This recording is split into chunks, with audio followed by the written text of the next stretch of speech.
Boa tarde. Hoje é segunda-feira, 8 de abril. Este é o programa da Defenda PM ao vivo pela TV Osasco e Facebook da Defenda PM. Aqui comigo está o Coronel Ernesto Puglia Neto, secretário executivo, e logo mais vamos entrevistar o Coronel Elias Miller da Silva, presidente da Defenda.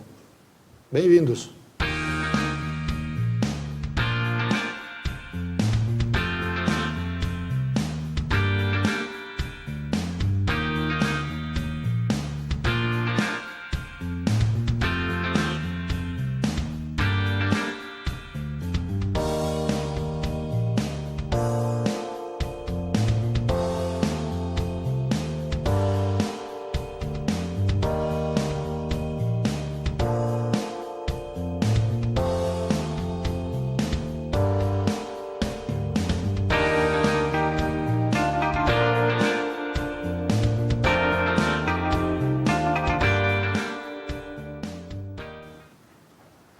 Na semana passada, a Defenda participou da Assembleia Geral Ordinária da FERMESP, que é a Federação das Entidades Representativas dos Militares do Estado de São Paulo. Os representantes das entidades filiadas decidiram enviar grupos para Brasília por ocasião de votações importantes para fazer corpo a corpo com os deputados. A ideia é buscar o apoio dos deputados para as causas das polícias militares e dos corpos de bombeiros militares. Também na semana passada, o CNCG, que é o Conselho Nacional de Comandantes Gerais, reuniu-se no Rio de Janeiro para eleger a nova diretoria do colegiado. Esse é o Coronel Araújo Gomes, comandante da Polícia Militar de Santa Catarina, que foi eleito presidente. Na mesma reunião, o presidente da FENEM, Federação Nacional de Entidades de Oficiais Militares Estaduais, Coronel Marlon Jorge Tesa, participou e convidou os comandantes para participar do 17º ENEM, que será realizado aqui em São Paulo, nos dias 25 e 26 de julho deste ano. A Defenda e a Almesp são as organizadoras do ENEM.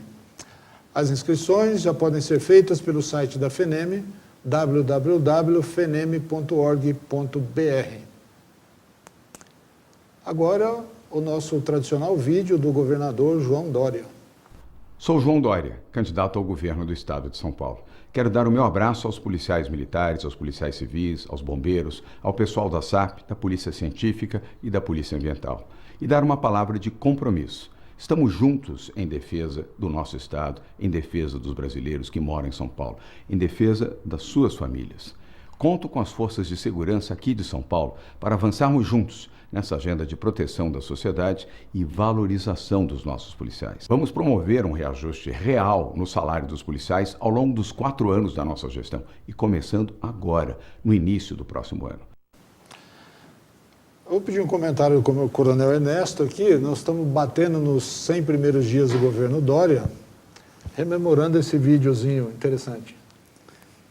Bom dia, Silvio, bom dia, Miller, bom dia a você que nos assiste, bom dia ao nosso governador João Dória. É uma satisfação ver novamente esse vídeo sendo passado aqui, sendo exibido aqui, porque temos que manter a memória viva.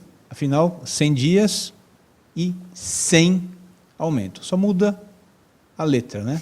100 dias com C, 100 aumento com S, sem reajuste, sem índice, sem encaminhamento de nenhum projeto para a Assembleia Legislativa, sem nenhuma luz, sem nenhum aceno, sem nenhuma nova promessa, até nem promessa nova surgiu.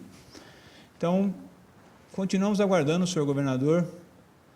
Foi uma promessa feita pelo senhor e amanhã estaremos reunidos junto com outras entidades representativas, junto com a bancada da Segurança Pública na Assembleia Legislativa, lá na Assembleia, para discutir um pouco sobre isso, para ver quais serão as providências que vão ser adotadas por todos esses representantes dos policiais militares. O que nós não podemos ficar é mais um tempo, que já se encaminha aí para os 6, 7 anos, sem um reajuste real, sem uma recomposição salarial. Nós não podemos mais, não temos mais condições de aguentar isso, senhor governador. Aguardamos as suas medidas para, pelo menos, mitigar um pouquinho de todo esse cenário ruim que nós vivemos. A nossa parte temos feito. Muito bem. Esta é a 56ª edição do nosso programa aqui na TV Osasco. E hoje, finalmente, nós conseguimos trazer para cá o coronel Elias Miller da Silva, que é o presidente da Defenda. Ele é um coronel da Polícia Militar do Estado de São Paulo e, além de presidente da Defenda, é chefe de gabinete do senador Olímpio e diretor de assuntos legislativos da FENEM. Boa tarde, bem-vindo. Sinta-se em casa. Eu que agradeço, Silvio. Muito boa tarde, Ernesto, nossos amigos de luta, né? De luta por uma cidadania, por uma condição digna para a família militar, não só de São Paulo, como também do Brasil, porque a Defenda, à medida que ela tem essa atuação dela no cenário do próprio Estado, é uma projeção que se faz porque os nossos colegas em nível nacional, eles falam bem que São Paulo, nós não somos melhores que ninguém, mas São Paulo é a locomotiva do Brasil. O que acontece aqui repercute em todo o Brasil. Por isso que as nossas cores irmãs, as polícias militares e bombeiros do Brasil, se espelham muito na polícia paulista. E nós temos que resgatar as condições de trabalho, como bem colocou o Ernesto agora, né, comentando promessa do governador. Isso que o Ernesto fez é ético, é democrático e é legítimo. E as entidades têm que se posicionar. Tem que se posicionar no sentido que nós, primeiro, faz parte do regime democrático cobrar as promessas feitas em campanha. Faz parte. Aquele que faz uma promessa, que apresenta um plano de governo, tem que ser cobrado pelos cidadãos que votaram, porque o governo de São Paulo, o governo do Brasil, é o governo de todos os paulistas e todos os brasileiros. Então, nós temos que ter a cobrança no sentido, até mesmo enquanto entidade. E aquele que cobra de maneira disciplinada e ética está ajudando a fortalecer a democracia. E, acima de tudo, isso que o Ernesto acabou de dizer. Nós, Ernesto, não estamos pedindo nem reajuste mais. Como você bem disse, nós estamos pedindo a recomposição das perdas salariais. Isso é gravíssimo. Quando nós, e eu que corro o Brasil afora, quando nós verificamos que, muitas vezes, tenentes e capitães de polícias militares de Estado que não tem o PIB que tem o nosso, ganham mais que um coronel de Polícia Militar de São Paulo. Então, nós temos, por exemplo, estados como Goiás, que um capitão de Goiás ganha mais que um coronel com posto imediato da Polícia Militar de São Paulo. Nós não podemos ver mais São Paulo como o 25º salário do país. Isso é inadmissível. Nós termos o soldado da Polícia Militar Paulista, eu estava reunido, Ernesto, inclusive na Caixa Econômica Federal, a gente da Caixa Econômica Federal, semana passada, e eles estavam na Caixa verificando, inclusive, o salário das polícias, para fim, depois verificar a questão de um programa habitacional. E a Caixa Econômica Federal estava lá, eles ficaram abismados, falaram, é isso aqui que ganha o soldado de São Paulo? Uma técnica da Caixa Econômica Federal. Então, isso é um absurdo, nós vemos o maior PIB do país pagar um salário como nós recebemos aqui. Sabemos que o governador assumiu agora, mas promessa feita é promessa que tem que ser cumprida. Então, nós estamos aguardando, porque esse mês aqui é o mês, aspas, do dissídio. É março, né? Março, já passou. Esse mês passado, bem lembrado, Ernesto. O mês passado, ou seja, março, né, é o mês da revisão salarial. É constitucional isso, está na Constituição, o artigo 37. E tem a lei fazendo a previsão.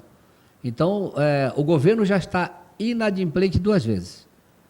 Um com a promessa e outro com a lei. Se a lei diz que vai ter que ter uma revisão, o governo teria que ter apresentado, não me importa o valor, ele teria que ser manifestado para cumprir a lei. Então, o governo não só não cumpriu a promessa, como não está cumprindo a lei. Portanto, sujeito à responsabilização. E por isso que as entidades, e se falando de entidades, né, de defensores da lei, agem como nós agimos, de forma ordeira, mas sabendo fazer a cobrança de forma devida. Uma outra preocupação que nós temos, Miller, aqui em São Paulo, estamos acompanhando a distância, até porque os estados têm um papel, vamos colocar assim, secundário nesse momento, é a questão previdenciária. Acho que o nosso policial militar que está nos assistindo, as pessoas, em geral, estão acompanhando o que está acontecendo lá no Congresso, agora, especificamente, com o encaminhamento da PEC 6 e também de uma lei específica que trata dos militares. O que você tem acompanhado lá, próximo ao gabinete do senador Olímpio, também próximo à FENEM? Que notícias pode trazer para nós, lá de Brasília, o assunto Previdência? Ernesto, a questão da Previdência, ela preocupa toda a família militar brasileira. E atinge também a Previdência os nossos familiares, quer sejam, se forem servidores públicos, federais, estaduais e municipais, no chamado regime próprio de Previdência, no artigo 40, e atinge também os familiares no regime geral, que é o chamado, né, empregado seletista, que é lá do 201. Então, essa é uma medida que nós temos grande preocupação e é uma situação que mobiliza toda a família militar brasileira mesmo. Eu que, atuando em Brasília, acompanhei todas as reformas constitucionais, a emenda 20 de 98, que foi na época do governo Fernando Henrique, a emenda 41 e 47, 2003 e 2007 do governo Lula, e agora a PEC número 6 de 2019, que foi a primeira proposta já encaminhada pelo governo Bolsonaro. Aqui convém, Ernesto, até para a gente poder situar o nosso telespectador, todo governo e todo político, antes de estar no governo, ele faz um discurso contra a reforma da Previdência. Você pode verificar, todo. Ele, antes de chegar no governo, ele vota contra, ele é contra a reforma, mas ele chega no governo, muda o discurso. Quando ele vê o tamanho do problema que é fazer esse pagamento, né? Fazer essa manutenção desse direito trabalhista. Exatamente. Como você bem disse, Ernesto, existe uma realidade. Como na nossa casa, se eu ganho X e eu vejo que as minhas despesas são X mais 2, eu tenho que sentar com a esposa, e a nossa esposa domina bem a questão orçamentária, eu tenho que sentar com a esposa e falar, mulher, onde é que nós vamos cortar? Nós vamos cortar a net, o que nós vamos cortar? O Brasil é a mesma coisa. O governo Bolsonaro chegou e encontra um país que é terra arrasada. E ele tem, ou seja, tem um rombo na Previdência, tem vários outros que gasto que o governo está com déficit de bilhões, ele tem que recompor. E aí, nesse sentido, uma das primeiras propostas é a questão da Previdência. Agora, qual é a nossa preocupação, Ernesto? É que seja uma reforma justa, uma reforma que trate os iguais de forma igualitária e os desiguais de forma diferente. E a categoria policial, a categoria militar e o PM Bombeiro, ele tem as duas coisas. Ele é policial e ele é militar.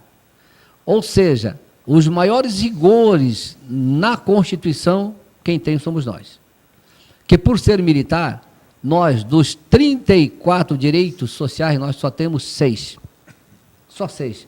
Você tem direito ao 13º, tem direito ao salário família, que é irrisório, você tem direito às férias, a 1/3 de férias. Agora, nós não temos direito a dissídio coletivo.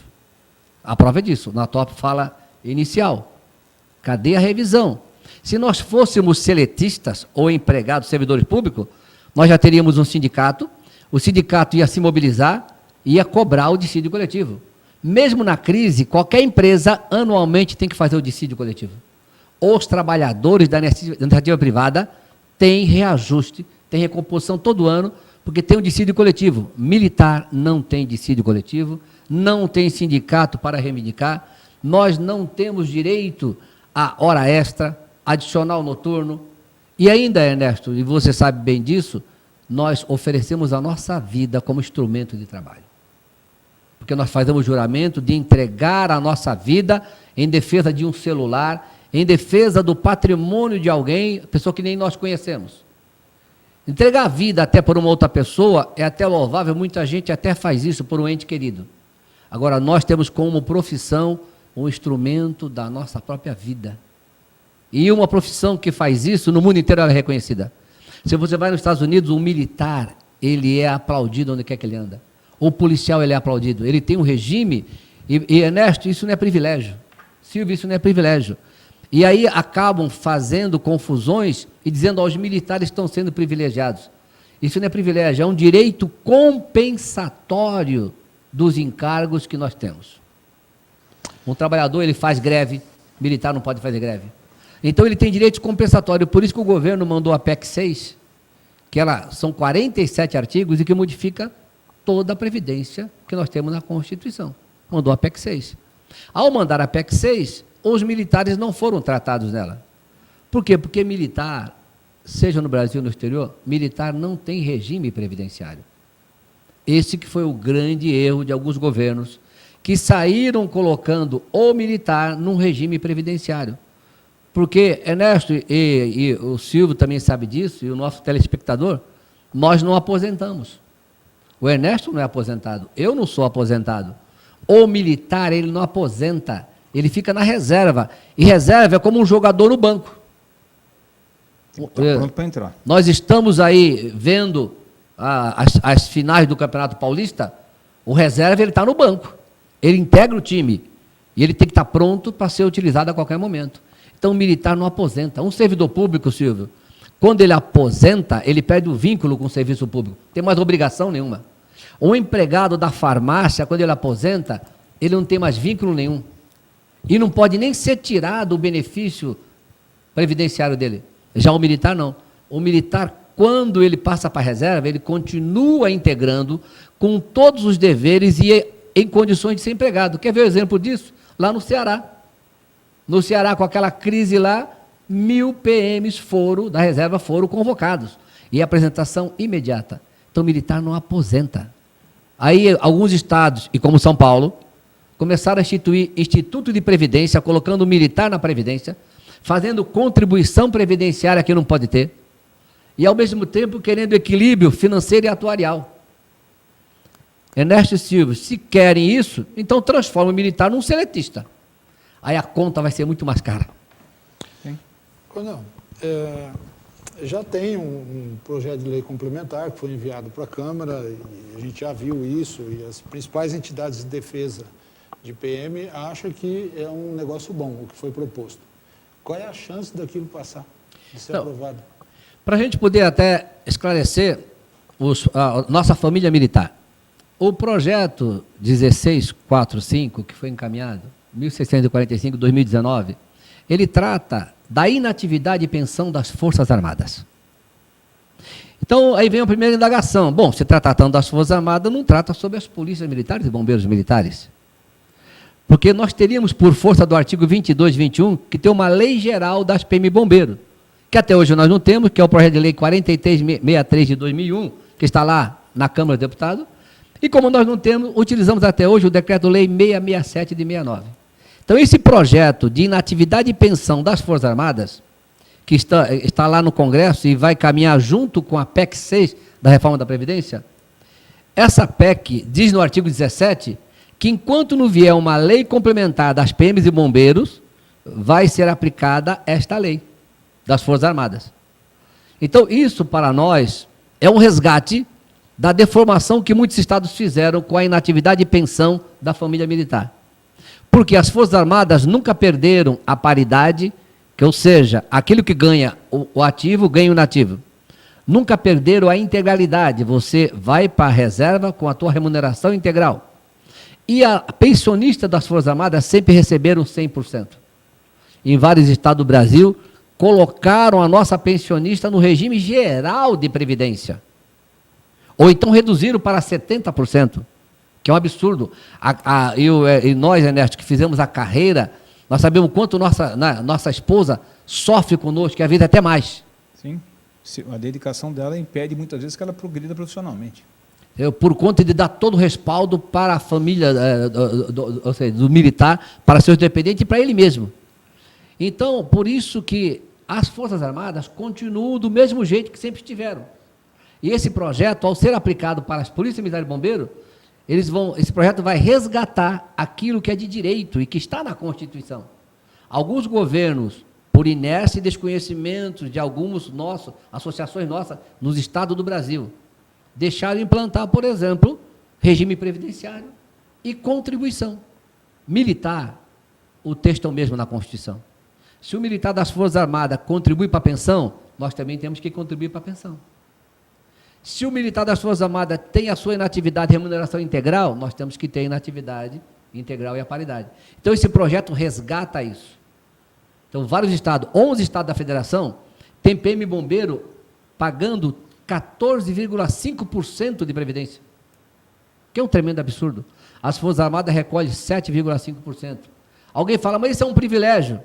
Ernesto, se nós somarmos quantas horas extras nós fizemos ao longo da nossa carreira, quantas prontidões nós fizemos, se o governo fosse nos pagar essas horas extras, como tem que pagar o empregado aí fora, não precisávamos trabalhar mais.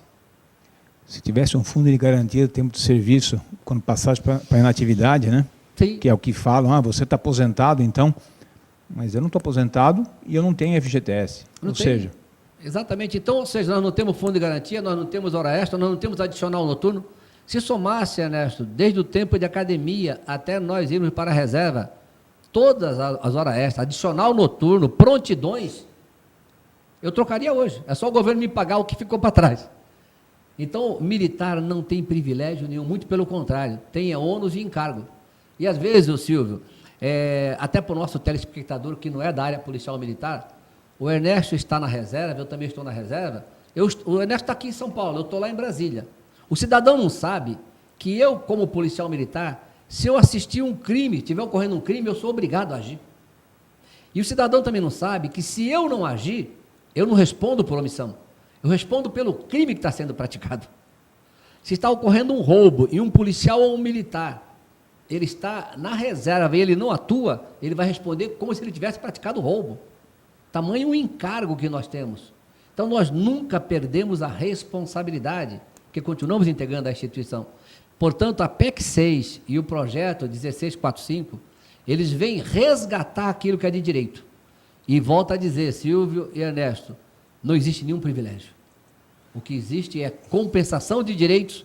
Eu vou usar uma fala que é perfeita do doutor Sérgio Mendes, que é o secretário de processo do Tribunal de Contas da União. Debatendo conosco em vários seminários, ele disse: o policial militar brasileiro é um herói nas condições em que ele atua. E ele é um veterano de guerra em atividade. Deveria ser amparado e apoiado.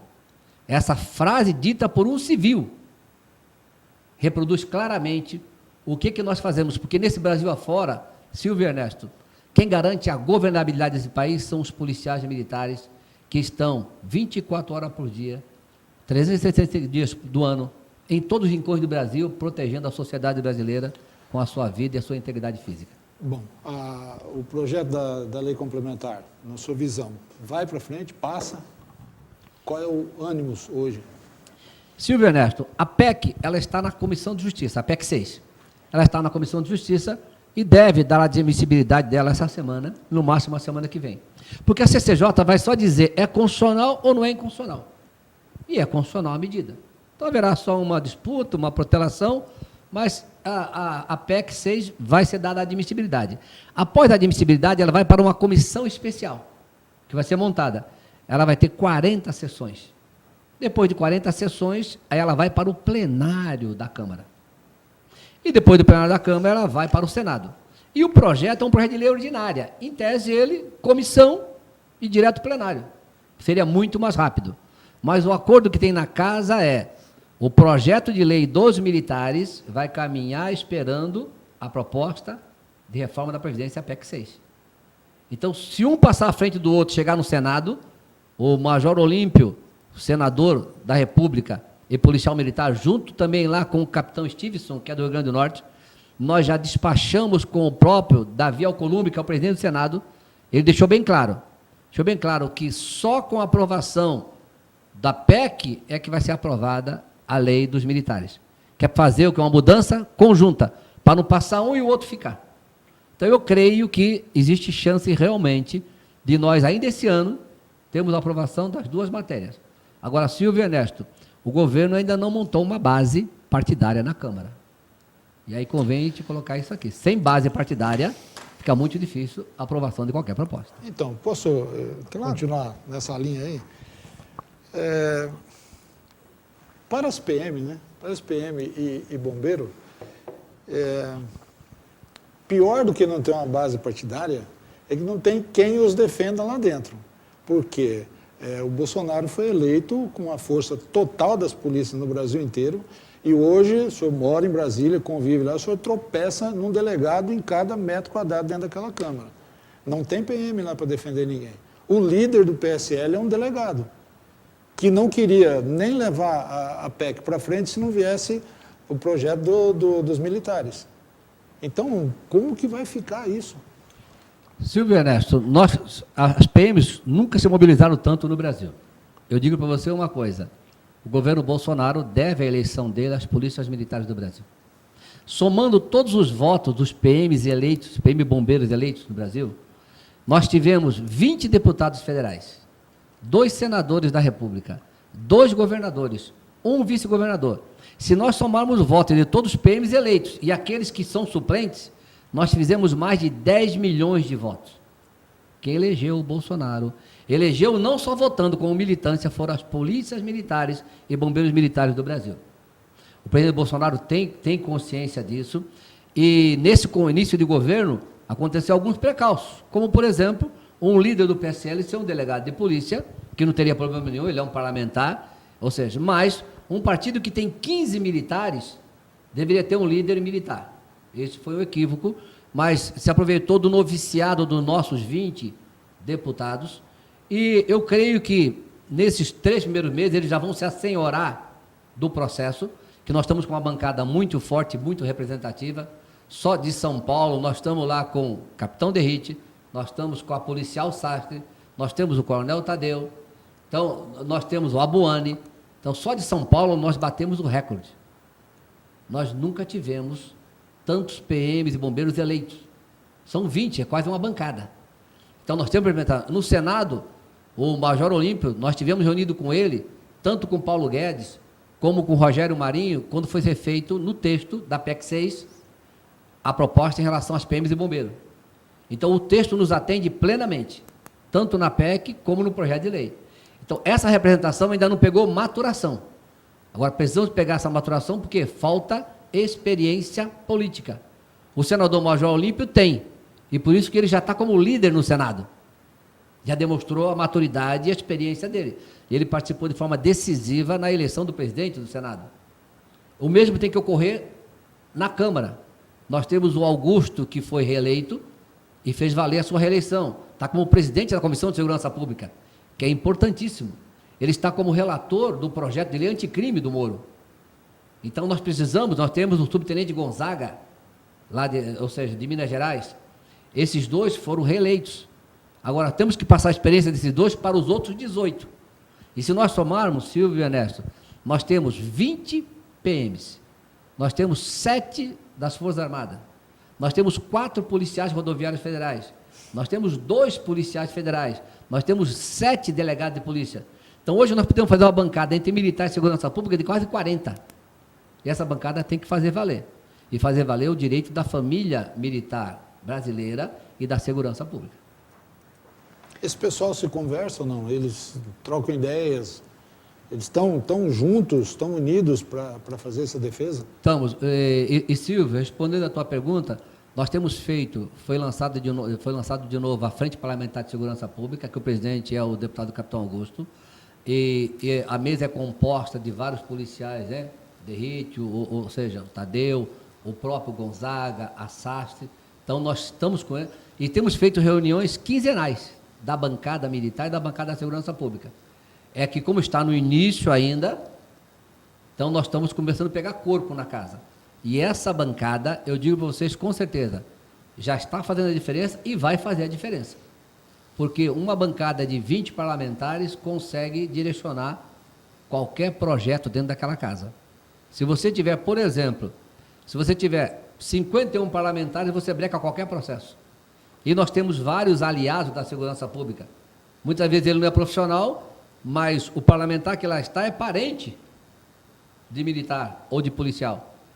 Então, por isso que eu creio que o Brasil está no caminho certo. Agora, o próprio governo federal ainda está também se ajustando. Vê, troca de ministro, está se ajustando. Porque você pegou o Brasil, que é um continente. O país é um continente, e o próprio PSL não tinha uma malha partidária.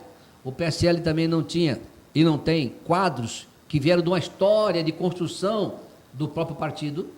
Então, tudo isso demora um tempo para maturar. Está sendo amadurecido, né, essa vivência partidária para dar uma base ao governo. Agora, o governo tem que fazer o seu papel e está se esforçando agora para fazer uma base. E não precisa mais, Silvio e Ernesto, não é ir para o tomar lá da cá. E ninguém quer isso. E o governo Bolsonaro e os nossos parlamentares foram eleitos para não fazer tomar lá da cá. Mas não existe governo sem base parlamentar. Se você vai na Inglaterra, a primeira-ministra, a maioria do parlamento faz a primeira-ministra. E o governo é feito com a maioria do parlamento. Então, o governo Bolsonaro tem que fazer uma composição séria, como é o governo, com o parlamento. Sem partido, não se governa. Eu não posso mandar uma proposta para o Congresso e falar, agora o Congresso se vira, não pode. Qualquer governo no mundo, você vê o Trump, ele manda uma proposta e ele vai lá na Câmara, vai no Senado, para poder fazer valer a proposta dele. E o governo Bolsonaro agora está conversando com os partidos para fazer o quê? Uma política diferente, com aliança partidária, é possível fazer, com corresponsabilidade e sem tomar lá da cá. Só uma observação, porque talvez o nosso telespectador, principalmente aquele que nos acompanha pelas redes sociais também, aquele que não é policial militar, deve estar pensando, pode estar pensando assim, mas então esse pessoal entrou lá para brigar pelos anseios da polícia, só pelos policiais. E eu queria que o senhor colocasse algumas possibilidades de inovação não, que inovar, quem inova é o Brasil quando mantém, por exemplo, uma peça arcaica chamada inquérito policial, mas isso é uma grande inovação, né? Só tem é uma inovação brasileira, só tem aqui, não tem mais nenhum lugar do mundo. 2 polícias, né? Polícia Civil, Polícia Militar, fazendo trabalhos seccionados, isso também é uma inovação brasileira. Só existe aqui, não existe mais nenhum lugar no mundo. Mas melhorias, projetos de melhoria para o atendimento da população.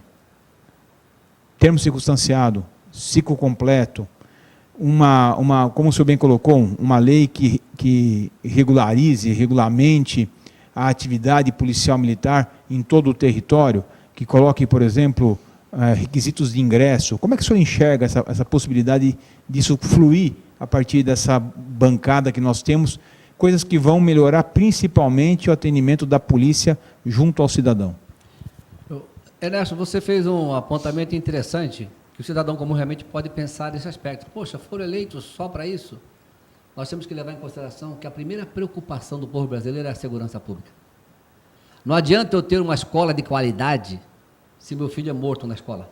Ou não consigo chegar na escola, ou não consigo voltar para casa. Não adianta eu ter uma saúde de qualidade que ela vai estar o quê? Socorrendo nos hospitais as pessoas que são vítimas do crime. A primeira coisa em qualquer país democrático é eu ter condições de segurança. Eu tenho uma sobrinha que ela mora na Austrália, ela veio aqui no final do ano, ela falou, tio, isso aqui está um absurdo. Eu na Austrália, 11 horas da noite, eu vou caminhar sozinha no parque e não acontece nada. Então a primeira coisa é a segurança pública. Esses foram eleitos para essa primeira bandeira, porque se eles cumprirem essa bandeira bem, e o Brasil sair dessa cifra de 64 mil homicídios por ano, o país mais violento do mundo é o Brasil. Se o Brasil sair disso, eles cumpriram bem o seu mandato. E para isso, Ernesto e Silvio, eles têm que dar condições dignas a esses policiais. Se o policial ele tem uma condição digna, ele tem uma carreira digna, ele tem um salário que ele consegue manter a família dele, ele vai conseguir prestar um serviço de qualidade para a sociedade. Assim foi a teoria das janelas quebradas, ou grande revolução feita em Nova York com a polícia lá. Primeira coisa que o Rodolfo Giuliani fez, qual foi? Valorização policial. Os policiais, eles não eram valorizados pela própria sociedade, nós tivemos isso no Brasil. Governos anteriores, Ernesto, né, e Silvio, colocaram o policial como sendo bandido e o bandido como sendo herói. E nós estamos tirando isso no Brasil. Primeira coisa, o policial ele tem que ter orgulho da sua farda, orgulho da sua instituição. E esses foram eleitos para dar o resgate, o orgulho à instituição policial militar. Agora, eles lá também votam e discutem todas as matérias. E todos os nossos parlamentares, nós conversamos isso lá. Eles têm trabalhado em projetos na área da educação, da inserção social, da defesa da mulher. Estão abertos e vão toda medida necessária no campo social, eles estão prontos, estão abertos, porque são sensíveis a isso. Mas não estão perdendo o foco e não é corporativismo. É atender aquilo que o povo... A principal bandeira do governo Bolsonaro foi segurança pública. E eles foram eleitos. E essa bandeira... Por isso que ele colocou o ministro Moro lá no Ministério da Justiça. Dentro dessa bandeira da segurança pública. E essa bandeira tem que dar certo, Ernesto. E quando você fala do termo circunstanciado, infelizmente São Paulo não implantou. E eu vejo isso com tristeza, Ernesto, Silvio, porque eu corro o Brasil e eu ajudo a implantar isso em vários estados da federação. Eu cito agora como, por exemplo, o Piauí. Não, só uma parte. O senhor falou no começo aqui da sua fala, quando eu apresentei o senhor, que as outras polícias do Brasil se espelham na nossa polícia. Eu acho que vai um pouquinho mais além, porque quando a gente conversa com um policial de outro estado, eles esperam mais da nossa polícia, para seguir atrás, porque acham que aqui é forte. E, no entanto, a gente vê que a gente também é reboque em algumas coisas aí. Exemplo, o Piauí agora aconteceu. O que falta aqui, amigo? Silvio, essa tua colocação é verdadeira. Piauí, eu fui lá no Tribunal de Justiça do Piauí, como eu fui em Tocantins. Eu despachei com o Procurador-Geral de Justiça do Piauí. Discutimos a importância do termo circunstanciado como instrumento de cidadania, como instrumento de economia e valorização dos próprios recursos públicos. E o Procurador-Geral de Justiça encampou junto com o governo do Piauí, e hoje em todo o estado é lavado o termo circunstanciado. Para o nosso telespectador, que não é da área, para ele entender, se eu peguei uma pessoa com uma porção de entorpecente, nós sabemos que o usuário de entorpecente é crime, mas não dá prisão.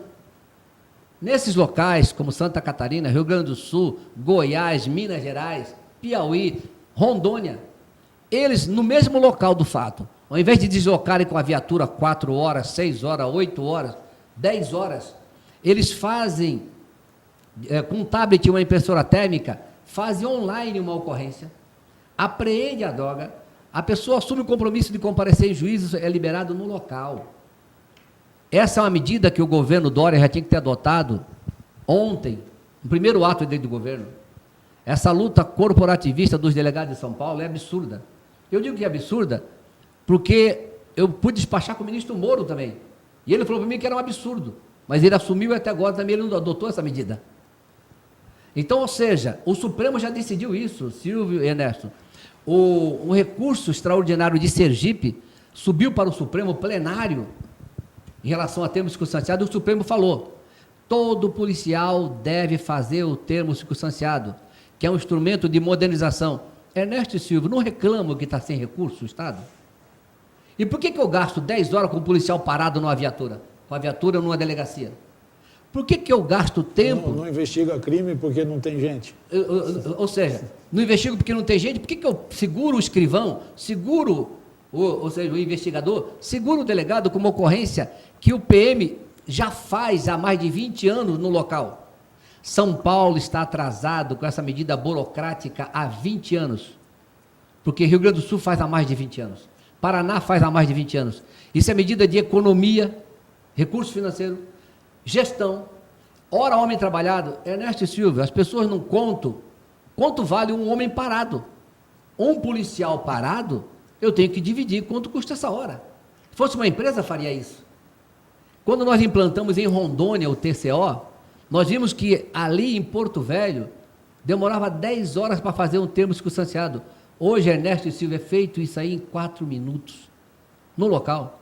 Então, essa posição, infelizmente, corporativista, maléfica para a sociedade, tem que ser desnudada, e esse programa da Defenda vem para isso, para que, inclusive, de valorização da própria Polícia Civil. Porque à medida que o PM não fica levando uma ocorrência simples dessa para a delegacia, ele libera a Polícia Civil para investigar. Não estão com falta de efetivo? Está aqui a resposta para a falta de efetivo. Nós estamos no final do programa. O senhor tem mais uma pergunta? Quer fazer mais uma das 820 que tem? Só para citar aqui, muita gente falando do adicional noturno, da falta de condições de trabalho. Muito obrigado por você que participa aqui com a gente, mas infelizmente não temos mais como seguir. Eu preciso fazer uma perguntinha só. Muito se fala em valorizar o policial militar, valorizar e tal. E essa palavra valorizar ou valorização, para mim, está precisando de maior explicação. Não é só quando tem uma ocorrência, a rota mata 11 lá, que o governador sai batendo palma. Então, se o senhor fosse o governador do estado, o que o senhor iria fazer para valorizar o policial militar de São Paulo? Silvio, o policial militar de São Paulo é orgulho nosso. que mesmo sem condições financeiras, muitas vezes sem condições, ele faz um trabalho de excelência. Então, o nosso pessoal, o nosso policial militar é um orgulho. Agora, a valorização, ela vem, é óbvio, com reconhecimento, ela vem, é óbvio, com elogio, com a medalha, mas ela vem com condições financeiras dignas. Se eu fosse governador do Estado, eu tivesse assumido em 1º de janeiro, primeira coisa que eu faria é apresentar um projeto de recomposição salarial para os meus próximos 4 anos. Segunda coisa que eu faria, implantação imediata do termo circunstanciado. Gestão e economia para o governo e valorização. Porque sem recurso financeiro, eu não tenho como dar uma condição digna para a minha família. E se eu estou preocupado em casa, não tenho condições dignas, eu não tenho condições emocionais de prestar um bom serviço para a sociedade. Então, é uma via que é mão dupla. Se o governo fizesse isso, eu espero que faça, nós teremos cada vez mais a Polícia de São Paulo no local que ela merece e prestando uma segurança de qualidade para o povo paulista e servindo de modelo para o resto do país. Eu vou votar nele. Já tem meu voto também, desde já. Bom, então terminamos aqui agradecendo muitíssimo a sua presença aqui, o seu deslocamento de Brasília para cá. A aula que o senhor acabou dando aqui em 30 minutos, mais ou menos. Muitíssimo obrigado, bom trabalho, Coronel Ernesto. Não, eu só não podia deixar a oportunidade de mandar um beijo para minha mãe, 80 anos, não é todo dia que se faz 80 anos, né? Então, mãe, um beijo, muito obrigado. Tenham todos uma boa tarde, ótima semana e até segunda que vem.